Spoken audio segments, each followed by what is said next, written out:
과연 해방 이후에 미군을 어떻게 바라봐야 할까요? 점령군이다. 그리고 해방 이후에 우리 건국 과정이 깨끗하지 못했다. 이재명 지사의 이 발언이 논란의 도화선이 됐습니다.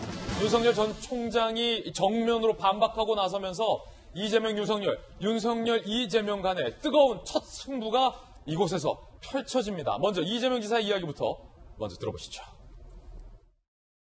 우리 대한민국이 이제 다른 나라의 정부 선택하는 경우는 달라가지고 사실은 친일 청산을 못하고 친일 세력들이 이제 이 미점령군하고 이렇게 합작을 해가지고 다시 그 지배체를 그대로 유지했지 않습니까? 깨끗하게 나라가 출발되지 못해서 친일 세력들이 지배 세력을 유지했다. 단순히 미군을 점령군이라고 표현한 것뿐만 아니라 건국 정부를 깨끗하지 못한 친일 세력의 연장선으로 규정한 이 지사의 발언이 논란이 된 겁니다. 그런데 이 지사에 앞서서 김원훈 광복회장도 이와 비슷한 말을 해서 논란이 된 바 있었습니다. 소련군은 들어와서 곳곳에 포고문을 붙였습니다. 조선인이 독립과 자유를 되찾은 것을 참 축하드립니다. 조선 해방 만세 이렇게 포고문이 되어 있고, 그런데 비슷한 시점에 미군이 남한을 점령했습니다. 메가더 장군이 남한을 점령하면서 이렇게 썼습니다. 그는 우리는 해방군이 아니라 점령군이다. 앞으로 조선인들은 내 말을 잘 들어야 된다. 내 말을 안 들 경우에는 군법 회부에서 처벌하겠다. 그리고 모든 공용어는 영어다. 이런 포고문을 곳곳에 붙였습니다. 소련군은 해방군이고 미군은 점령군이다라는 식의 김원훈 광복회장의 발언이 한 차례 논란이 된 후에 이재명 지사가 미군은 점령군이다라는 발언 등을 함으로써 논란이 가중된 건데, 윤석열 전 총장 측이 이 발언을 문제 삼았습니다. 이 지사, 친일 세력들이 미국 점령군과 합작해 깨끗하게 나라가 출발하지 못했다.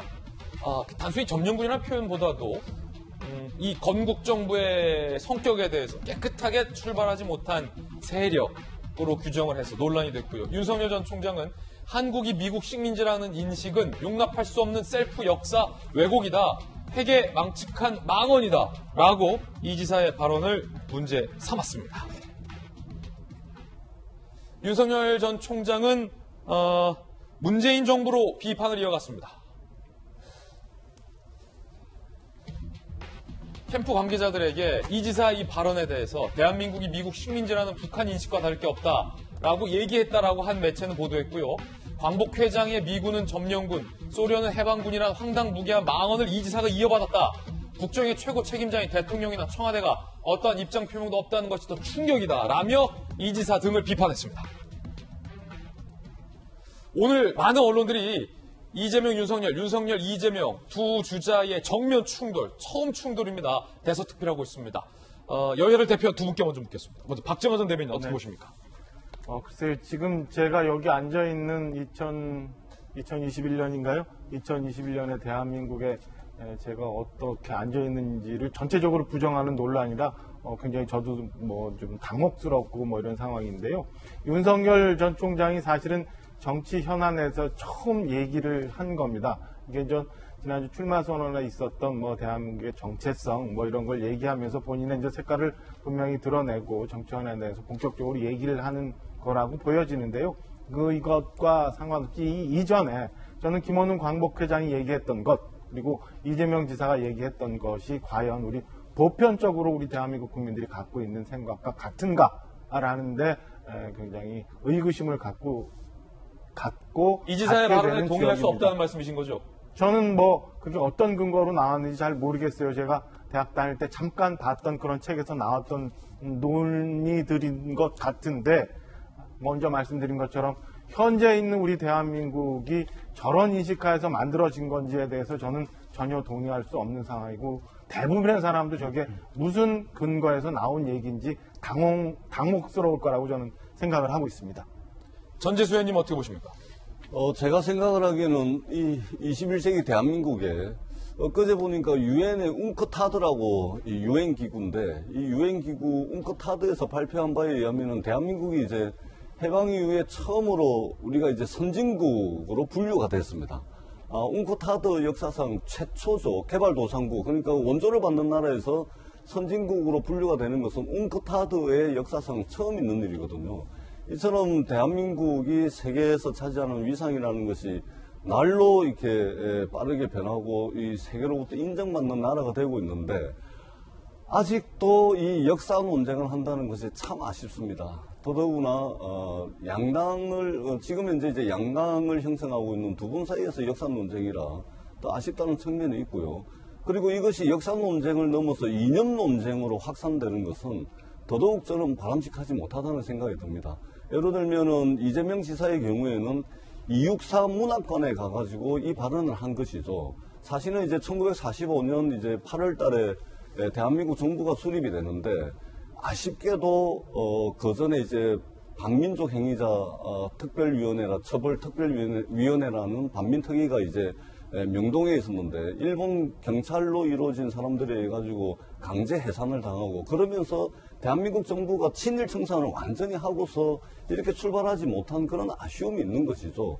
그런 측면에서 이제 말씀을 하신 건데 이것을 이제 극단적인 이념 논쟁으로 몰아가는 것은 대한민국 국민들의 수준에 맞지 않다 이 말씀을 드리고 역사는 이제 팩트와 사실에 근거를 해야 되는데 사실은 이제 미군이 그때 당시 1945년 해방공간에서 점령군이라고 하는 표현은 메가더 장군의 1945년 9월 9일 날 첫 번째 포고문에도 점령군이라는 표현이 4번이 있습니다. 그리고 1948년도 한국 정부가 수립되고 난 뒤에 나라와 나라 사이에 맺은 한미 상호 방위 조약에 의해 가지고 지금은 이제 점령군이 아니죠. 명백하게 지금은 주둔군으로 있는 겁니다. 법적 근거를 가지고 이런 측면에서 이제 사실관계만 따지면 될 거를 이게 누구는 국가 정체성을 완전히 흔든다 뭐 이런 식으로 이제 이념 논쟁으로 확산되는 것은 더더구나 맞지 않다고 보고 특히 이제 윤석열 총장님 같은 경우는 정치에 이제 등판을 하시고 난 뒤에 지난번에 이제 정치 참여 선언문에서도 좀 아쉬운 부분이 있었는데 좀 비전 윤석열이 꿈꾸는 나라가 어떤 나라인지 윤석열의 정부는 어떤 가치를 최우선에 두고 할 건지 이런 부분에 대한 메시지가 좀 나왔으면 좋겠는데 계속해서 이게 이념 논쟁이라든지 이런 거 하면은 사실은 중도층에 계시던 많은 국민들이 윤석열 총장에 대해서 기대를 가지고 있었거든요. 윤석열의 공정과 정의에 대한 기대가 있었습니다. 그런 측면에서 본다면 조금 좀 아쉽고 특히 이제 역사 논쟁이나 이념 논쟁을 촉발할 수 있는 여야를 막론하고 이런 대선 주자들이 이런 논쟁을 촉발할 수 있는 것들은 대통령 선거 기간에 국민들에게 별 도움이 안 된다. 이 말씀을 아울러서 드리도록 하겠습니다. 자, 오늘 이 자리에 나와 계신 여야를 대표하신 두 분의 생각도 첨예하게 다르게 들립니다. 이 지사가 윤 전 총장의 반박에 재반박을 했습니다. 함께 보시죠. 미군의 포고령에도 점령군임이 명시되어 있다. 이승만 대통령도 썼던 표현이다. 구태 색깔 공세 아쉽다. 국정이라는 것이 열심히 제대로 공부해야 한다라고 재반박을 했습니다. 하지만 야권의 주요 주자들도 이 지사를 비판합니다. 황교안 대표, 근본 없는 이재명이 대통령 되면 김원웅이 총리다. 유승민 의원, 이 지사가 세우겠다는 새로운 나라가 반미의 나라, 반일의 나라냐라고 문제 삼았고요. 원희룡 지사, 분명하게 말해놓고 비겁한 변명하고 있다. 오세훈 시장, 충격적 역사관이다. 하태경 의원, 통진당식 역사 왜곡이다. 즉각 사퇴를 요구한다라고 반발하고 있는 그런 상황입니다. 윤태곤 실장님, 이 지사의 발언을 보면 친일 세력들이 미군 점령군과 합작해 깨끗하게 나라가 출발하지 못했다. 나는 이른바 그 해방 이후 그때 당시의 상황에 대한 일종의 국가관, 역사관 비슷한 발언인데 어떻게 보들으세요? 이게 사실은 근 20년래 이어지고 있는 논쟁이니까 한 1박 2일 토론해도 모자랄 거예요. 아까 전재도 의원님 말씀하신 대로 팩트 부분에 있는데 사실 팩트가 이제 되게 다층적이고 그리고 맥락에서 봐야 되는 그런 것들이 있으니까 단순히 표현의 문제는 아니다. 근데 미 점령군 맞아요. 그 메가더 포고문에 점령군이라고 적혀 있었고 그리고 그 당시에 1945년 8월 15일 해방이라는 것은 그 일본군의 패전이지 않습니까? 그럼 한반도는 공백 상태잖아요. 힘의 공백 상태. 그러니까 38도선 이북은 소련이 점령, 이남은 미군이 점령. 물리적인 표현을 할 때 이제 점령군이다. 그게 뭐가 문제냐? 그건 전 이지사 말씀에 이제 동의를 하는데 좀 뉘앙스가 별로 좋지는 않긴 하지만, 근데 그 뒤에 표현, 친일 세력들이 미 점령군과 합작하여 지배 체제를 유지하였다. 이게 도대체 무슨 말이냐. 그러니까 그게 그 당시에 전재수 의원님 말씀하신 것처럼 그런 조금 아쉬움에 대한 표현이다. 라고 볼 것인지 친일 세력이 미 점령군과 합작하여 지배 체제를 유지하였다. 라고 하면 이건 대한민국의 출범 자체에 대해 가지고 아쉬운 표현이 아니라 거의 되게 부정적으로 보는 거 아니야? 라고 해석할 수 있는 거예요. 그 문장 자체를 대한민국의 엮어보면. 정통성에 대해서 굉장히 부정적으로 보는 것이다. 그렇죠. 그렇게도 볼 수 있는 여지가 있는 거죠. 이 문장 자체는. 근데 여기에 대해 가지고 자 윤석열 전 총장 입장에서 제가 뭐 정치적으로 표현하자면은 잘 만났다. 잘 만났다. 하니까 이재명 지사는 내가 여기서 물러설 수 없다. 라고 해가지고 다시 이제 반격하면서 커지는 거죠. 오늘 아침 조간신문을 봐도 여러 신문들이 많이 다뤘는데 제가 뭐 푹 찍어 두 신문을 말씀드리겠습니다만은 한겨레 신문하고 조선일보 제일 크게 한 3면씩 이것에 대해서 양측에 대해서 양측 입장을 완벽하게 대변하던 이 기사를 썼더라고요. 그런 식의 충돌을 나도 물러서지 않겠다라고 벌어지는 게 조금 이거는 좀 우려스럽다. 이런 부분에 전개되는 거는 전 의원님도 우려하신 거. 그리고 민주당의 엊그제 저희 이제 토론 과정에서 조금 우려가 있었는데 이게 어떻게 전개될 것인지. 그리고 이게 정치적으로 보면요. 자, 안동에서 이재명 지사가 이런 이야기를 하셨어요. 안동이 이재명 지사의 고향이 있죠. 예. 그리고 대구 경북은 보수 진영의 심장으로도 불리지만은 대한민국에서 독립투사, 독립유공자가 제일 많은 곳이기도 합니다. 문재인 대통령 같은 경우에 안동에 이제 석주 이상용 선생 일가가 있는 임청각에 대해서 되게 이제 애정을 많이 쏟았거든요. 제가 볼 때는 이재명 지사가 고향인 안동에서 그 부분을 한 것은 이런 이제 문 대통령 이런 맥락을 이어받겠다라는 걸 좀 강조하고 싶었던 것 같기도 하고, 근데 제 느낌엔 말이 조금 과한 부분이 있었던 것 같고, 그리고 이제 이 두 사람의 충돌을 보면은 이재명, 윤석열 이 두 분이 그간에 보면은 여권의 주자들이 윤석열 전 총장을 강하게 비판할 때도 이재명 지사는 짐짓 그렇게 강하게 비판을 안 했어요. 뭐 잘 하기를 바란다. 뭐 앞으로 공부 열심히 해가지고 국민들 기대에 부응하라 이런 식으로 이야기를 하고, 또 윤석열 전 총장도 아직까지는 이제 여권 주자들한테 대해가지고 예. 그런 게 없었는데 어떻게 보면 두 사람이 이제 적대적 공생관계 같은 게 있는 거죠. 말하자면은 여야의 1등 입장에서 볼 때 저쪽 1등이 세다는 걸 강조해야지 2등, 3등, 4등들의 견제를 뿌리칠 수가 있거든요. 나를 흔들면 쟤 좋은 일 시키는 거야? 라는 식으로 서로 이렇게 조금 그런 관계를 형성했었는데 이 싸움이 두 사람에게 나쁘지 않다라는 판단을 각자가 했을 수도 있다. 그렇죠. 이렇게 공격함으로써 뭐 뒤에 우리 이야기 나오겠습니다만 민주당이 이제 경선이 본격화되는 과정에서 이재명 지사는 윤석열과 제일 강하게 붙는 사람이다. 예. 나를 흔들면은 이건 저쪽 좋은 일 시키는 거야. 그리고 윤석열 전 총장도 지금 최근에 뭐 안 좋은 일들 많지 않습니까? 그 부분에서 돌파할 수 있는 제일 쉬운 방법은 저쪽에 1등하고 세게 붙는 거. 뭐 그런 식의 계산들도 있는 것 같아요. 민주당 당내에서는 이재명 지사의 이 발언에 대해서 어떤 평가가 나왔을까요? 이낙연 전 대표의 이야기 들어보시죠. 학술적으로 틀린 얘기는 아닌데요. 그러나 정치인은 어떤 말이 미칠 파장까지도 생각을 해보는 게 좋겠다는 생각을 합니다. 늘 지도자는 자기 말이 어떻게 받아들여질 것인가 또 생각을 하는 그런 게 필요하다고 생각하죠. 흥미로운 얘기들이 지금 막 쏟아지고 있는데 박정화 대변인, 청와대 대변인 하셨잖아요. 요 전선이 좀 포인트가 다르다라는 점을 저는 예리하게 포착했습니다. 무슨 말이냐면 윤 전 총장이 이 지사를 비판하는 전선, 지점은 어떻게 해방 이후에 우리의 건국 정부를 깨끗하지 못한 친일 세력으로 매도하느냐라는 것에 대한 비판인 것 같고, 이 지사의 재반박의 포인트와 전선은 내가 점령군이라는 표현을 그런 뜻으로 쓴 게 아니라 메가더 장군도 썼다. Occupied Forces다. 점령군이라는 건 맞다라는 그 표현의 의미를 해석하는 데 방점을 찍고 있다. 조금 다르다. 서로 창을 겨누는 포인트가 다르다. 이거 어떻게 보십니까? 저는 이재명 지사가 이 내용에 대한 처음 얘기를 했을 때 내용에 대한 것도 문제지만 사실은 이후의 대처가 좀 안 좋다고 봐요. 그러니까 이재명 지사가 지금 말씀하신 것처럼 그 미군 점령이라는 표현에 대해서는 6.25 전쟁 전후가 다르다. 그리고 소련군도 점령군이다라는 의미로 해석을 해야 된다라고 하고 넘어가거든요.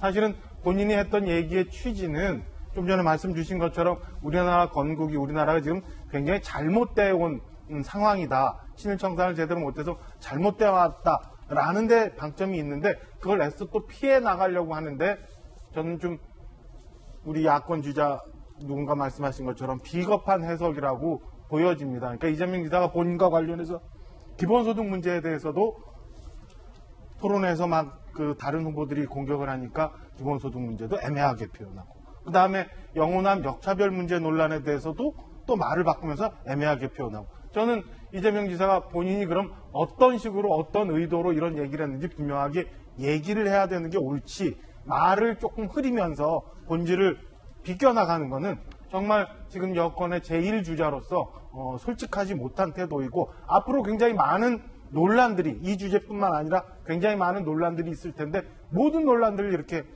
비껴나가려 하는가라는 생각에는 국민들이 볼 때 의아하게 볼 거라고 생각해요. 왜냐하면 이재명 지사는 과거에도 이런 말을 해요. 2017년인데 이승만, 박정희, 전두환, 노태우, 이명박, 박근혜로 이어지는 친일 독재 매국 학살 세력이 이 나라 다수를 힘들게 만들고 있다. 그거 이재명 지사가 한 발언 맞습니까? 저는 지금 이게 오늘 아침자 일간지에 나온 건데요. 2017년 1월에 나온 걸로 돼 있고, 또 최근에 있었던 3.1절 기념식에 해방 이후에도 기득권을 유지하고 있던 친일 세력의 반발로 우리는 친일 잔재 청산의 기회를 잃고 말았다. 첫 단추를 잘못 끼웠다. 이재명 지사가 한 말이거든요. 그러면 지금 좀 전에 얘기했던 것처럼 미 점령군이라는 표현은 사실 그 전후와 다르다. 그리고 소련도 점령군이다. 라고 얘기한 해명은 사실은 본인이 갖고 있던 생각하고는 다른 해명이고 본질을 비껴나가고 논쟁을 좀 흐리려 하는 거 아닌가.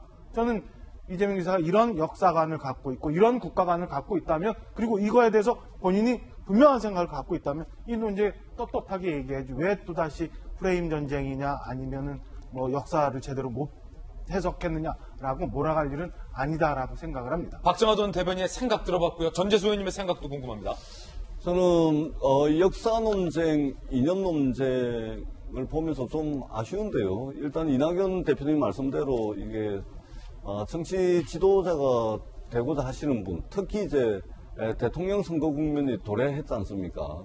정치의 계절이 이제 온 것인데, 이럴 때는 말 한마디, 그 행동 하나하나가 자기가 의도했건 의도하지 않았건 간에 과대하게 이제 해석이 되는 여지들이 있습니다. 그런 측면에서 이제 국민들을 둘로 완전히 나눠버리고 막 이렇게 할 수 있는 발언과 행동들은 조금 좀 조심해야 될 필요가 있다. 이런 말씀을 우선적으로 드리고요. 예. 특히 이제 윤석열 전 총장님 같은 경우에는 기자분들이 또는 정치권에서 많은 분들이 어떤 현안에 대해서 또 입당할 건지 말 건지 장모 문제에 대해서 많은 입장 표명을 요구했을 때는 대부분 한 발짝 뒤로 물러서 가지고 소극적으로 이제 대응을 했었고 또 입장 표명을 잘 안 했지 않습니까? 그렇죠. 그런데 이 문제만큼은 빛의 속도로 입장을 대응을 하거든요. 제가 예. 볼 때는 그런 것 같습니다. 아까 이제 적대적 공생관계라고 우리 윤 실장님께서 말씀을 하시던데, 일단은 지금 윤석열 총장께서 굉장히 난처한 처지에 있습니다. 장모님 이제 구속되셨잖아요.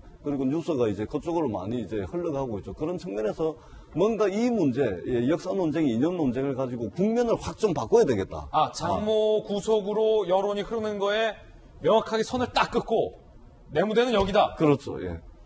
그렇게 이제 국면을, 말하자면 이제 장면을 확 바꾸는 거죠. 그런 필요가 있지 않았나라는 생각이 먼저 들고, 그럼에도 불구하고 그 소재가 하필이면은 역사 논쟁, 이념 논쟁이었을까 하는 아쉬움이 있고요. 두 번째는, 여당의 1위 주자를 때림으로써 야당의 가장 강력한 지위를 가지고 있는 야당 후보는 나다. 윤석열 나다. 이런 이제 효과가 있는 겁니다. 그러니까 지금 유지가 되고 있는 양강 구도를 계속해서 끌고 가려고 하는 그런 이제 좀 의도가 있을 수가 있고, 더 큰 것은 이제 이 문제에 대해서 청와대와 문재인 대통령이 한마디 언급 안 하는 것이 더 충격적이다라고 말씀을 하시는데요. 언급했죠. 이것은 너무 과도한 요구입니다. 대통령이요. 역사 문제, 이념 문제는 국민들 생각이 다 틀리고, 자칫 잘못하면 국론이 분열될 수 있는 문제에 대통령과 청와대까지 뛰어들어가지고 입장 표명을 요구하는 것은 나라를 완전히 이게 혼란으로 빠뜨리는 겁니다. 아무리 대선 주자라도 모든 문제, 특히 민감한 문제에 대통령과 청와대를 끌어들이는 것은 국익을 위해서도, 나라를 위해서도, 국민을 위해서도, 대선 주자들을 위해서도 좋지 않다라는 말씀을 드리고, 이 문제는 더 확전되지 않고 하루 이틀 있어 온 문제가 아니기 때문에 국민들이 먹고 사는 문제, 일자리 문제, 민생 문제 이런 걸로 좀 격한 논쟁을 해가지고 국민들 보시기에 대통령 선거가 그야말로 정책 경쟁으로 가고 있구나. 이런 이제 좀 자부심을 가지고 대선 과정을 지켜볼 수 있는 그런 장면들이 많이 연출됐으면 좋겠다라는 아쉬움을 가지고 있습니다. 전재수 의원님의 생각도 들어봤습니다. 어쨌든 여야 1강 두 주자가 띄운 역사관 논쟁으로 인해서 조간신문의 사설들도 맞붙었습니다. 이게 흥미로운 대목입니다. 사설 대 사설. 중앙일보와 한겨레 사설이 정면으로 맞붙었습니다. 중앙일보, 이재명의 위험한 인식이 촉발한 역사 논쟁. 대한민국 대통령이 되겠다는 국가 지도자로서 부적절한 발언이자 위험천만한 인식이다. 중앙일보 사설에서 이렇게 썼고, 한겨레 신문은 이재명 미 점령군 발언의 색깔론 공세 멈춰라. 윤촌 총장을 지목했습니다. 사실 왜곡과 과격한 선동으로 점철된 구시대적 색깔 공세를 중단하기 바란다라고 윤석열 전 총장을 비판했습니다. 이게 이재명 대 윤석열, 윤석열 대 이재명뿐만 아니라 손정희 변호사님, 중앙일보 대 한겨레, 한겨레 대 중앙일보 사설에서도 정면으로 차이가 나는군요. 중도와 진보, 예를 들면 보수와 진보의 이념의 차이가 극명하게 드러나는 것 중에 하나의 어떤 소재라고는 볼 수 있는데요. 이 모든 일련의 과정들이 좀 가민 반응이 나오고 있는 것은 분명합니다. 왜냐하면 이 지사의 발언이 어느 맥락에서 어떤 장소에서 나왔는지를 되짚어보면 대권 선언문에 이런 표현 들어있는 거 아니고요. 이육사 문화관이라고 이육사를 상징하는 것, 친일에 저항하고 독재 세력에 저항하다가 끝끝내 그런 그 이육사 선생님을 기리기 위한 자리에 가서 친일 청산이 필요하다. 친일 청산을 하지 못한 우리 역사에 대해서 이제 반성하는 취지로 발언이 나왔던 거라고 한다면 사실은 이 지사 말에는 일부 팩트는 역사적으로 존재하거든요. 해방 이후에 38선 이남으로 미군이 점령했다는 표현은 역사책에 다수 기재되어 있어서 이렇게 가격하게 윤 총장이 그 발언 자체가 이념적으로 문제가 됐다라고 공격할 만한 소재가 아닙니다. 처음에 윤태곤 실장님이 몇 박 며칠 역사학자들이 토론하고 표현에 대해서 가듬어야 될 정도의 문제인데 이것을 지나치게 문제가 있다라고 비판하는 것도 문제라고 생각이 들고요. 이 시사 또 마찬가지로 이게 이렇게 문제가 될 표현인 것을 알면서도 사실은 굉장히 여러 번 친일 청산을 하지 못한 발언을 수시로 때때로 기회가 되면 하고 있거든요. 예. 그게 이제 어떤 면에선 경도됐다. 왜냐하면 지도자가 될 사람은 친일 청산 당연히 우리나라가 제대로 못했죠. 많은 분들이 보수 진영에서도 친일 청산을 제대로 되지 않아서 문제라는 인식은 갖고 있는 분들이 상당수 많다라고 저는 생각이 듭니다.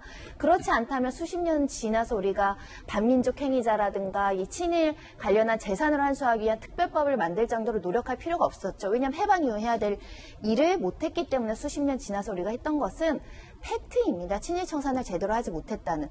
다만 그런 역사를 우리가 대한민국 지도자가 어떻게 표현할 것이냐. 그러니까 중의적이고 다면적인 어떤 역사에 대해서 한쪽만 부각하면 이런 이념적인 어떤 문제가 있다라고 할 건데 또 다른 자리에서는 그렇지만 우리 역사는 이렇다라고 표현을 한다면 그것 또한 지도자로서 할 수 있는 표현이기 때문에 한쪽만 바라보고 지나치게 공세적으로 하는 것은 바람직하지 않고 이게 이 지사는 계속적으로 친일 청산을 이야기했기 때문에 이미 이 지사의 생각들은 많이 알고 있을 건데 이거에 대해서 윤 총장이 지나치게 막 공격적인 발언을 했을 때 일부 또 사실에 기초한 건 또 어떻게 할 것이냐라는 재반박에 할 말이 없어지는 국면이 있을 수 있기 때문에 이 이슈를 길게 가져가는 것은 바람직하지 않게 보입니다. 예, 손정희 변호사님 생각 들어봤는데 윤태곤 시장님 할 말 있으신 것 같아요. 짧게. 그러니까 이제 별로 안 좋죠. 안 좋은데 안타깝게도 계속 확전될 것 같습니다. 이거 확전될 거다. 왜 확전이 될 거냐면요. 이 기사가 아까 말씀드린 친일뿐만 아니라 이게 친일, 독재, 학살 이렇게 해가지고 쭉 비민주당 정권들의 역사성에 대해서 과거에 그렇게 말해놓은 것에 대해 가지고 분명히 보수 진영 윤석열 전 총장이 계속 공격할 거죠. 그리고 대통령 되겠다는 사람한테 그거 물어볼 수 있어요. 제가 생각할 물어볼 때는. 수 있다. 지금까지 한국에 이게 내가 개성해가지고 온 거냐, 단전해가지고, 이게 우리가 맨날 그러지 않습니까?